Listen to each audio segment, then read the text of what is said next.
SCP-3113. Object Class: Euclid. Special Containment Procedures: knowledge of SCP-3113's location is distributed on a strict need-to-know basis. No personnel who are aware of SCP-3113 may be stationed at the facility in question. Testing must be performed remotely, with on-site participants requiring amnesticization after its conclusion. SCP-3113 is kept in an oversized Type II kinetohazard containment chamber equipped with soundproofing materials in an area of the facility away from high-value items and established evacuation routes. Documentation describing the chamber's contents as an extremely painful, but non-lethal, cognitohazardous installation has been falsified to minimize interest in entering the chamber. 1. TTT. Description: SCP-3113 is a group of objects and materials that, immediately prior to the development of their characteristic anomalous property, comprised much of the structure and contents of the Site-47 reliquary. Due to the circumstances of its formation and subsequent testing, SCP-3113 is composed predominantly of rubble and scrap metal. SCP-3113 cannot occupy any space through which a human intends to pass. No method tested thus far has circumvented this property. Whenever a human intends to pass through an area of space already occupied by a member of SCP-3113, that member will be violently, 300 to 350 km per hour, displaced out of the subject's path. This effect lasts until the subject no longer intends to enter or occupy the area in question. This effectively prevents SCP-3113 from impeding any individual's motion. SCP-3113 is apparently incapable of damaging human beings, and will be expelled in a different direction should any part of it encounter one. Structural damage that results from active SCP-3113, however, has caused several direct and indirect casualties. Due to the difficulty of safely testing SCP-3113, the exact parameters for its activation are somewhat unclear. It is known that an intention to travel through every place on Earth, or the entirety of its holding facility, will not trigger the effect, while intent to enter its containment cell will do so. Knowledge of the area containing SCP-3113 relative to oneself or another known landmark appears to be a prerequisite. Knowledge of SCP-3113 has no inherent effect on its activation.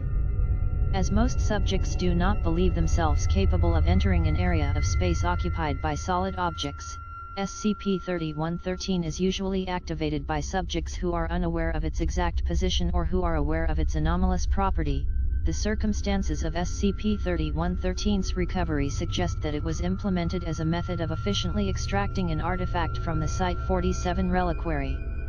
The method by which anomalous properties were imparted on SCP-3113, whether this method is repeatable, and the parties responsible are all unknown. Recovery Log: the following events took place on January 18, 2017 at Site-47. 1416 An unidentified individual, henceforth POI-3113-0, approaches the exterior fence surrounding the facility, carrying an unidentified, presumably custom-made, firearm. Subject is 1.6 m tall, with all skin covered by clothing. Security personnel are dispatched. 1417 POI-3113-0 ignores instructions to stand down. Security personnel open fire. However, all bullets become part of SCP-3113 prior to contact with the subject and are dispelled. 1418 POI-3113-0 makes threatening gestures with its firearm. Security personnel are instructed to stand down in order to minimize potential casualties.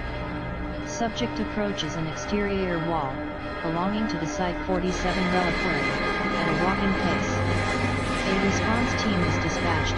EDN 1423. 1420 POI-3113-0 reaches the exterior wall. After several seconds of apparent examination, and an unidentified vocalization, a segment of the wall roughly 3 m x 8 m is affected, and propelled into the facility at high velocity. Analysis suggests that it rebounded off Research Assistant Carnegie towards the primary storage area, causing massive damage to the facility. 4 personnel are killed by high-velocity debris. POI-3113-0 enters the facility and apprehends R.A. Carnegie with its firearm. 1421 A brief exchange occurs between POI-3113-0 and R.A. Carnegie, surmised to be POI-3113-0, demanding the location of A05116.0.2. A05116.0's storage unit is converted into SCP-3113 and subsequently expelled at high velocity from its casing. The unit is sufficiently damaged to allow access to A05116.0. 1422 POI-3113-0 approaches A05116.0's storage unit and retrieves the artifact. Response team arrives shortly thereafter. POI-3113-0 runs further into the damaged portion of the facility upon noticing the response team. The area into which it ran had no functioning cameras at this time. 1423 Response team pursues POI-3113-0.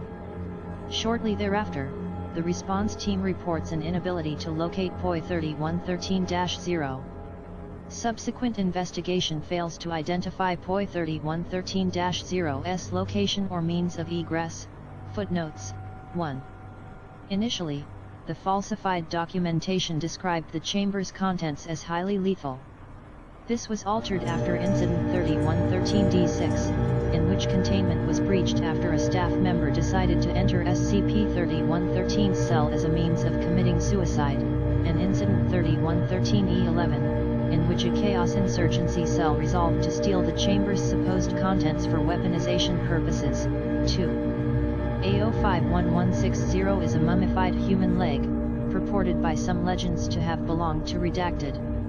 It displays Class 3 indestructibility and room temperature superconductivity.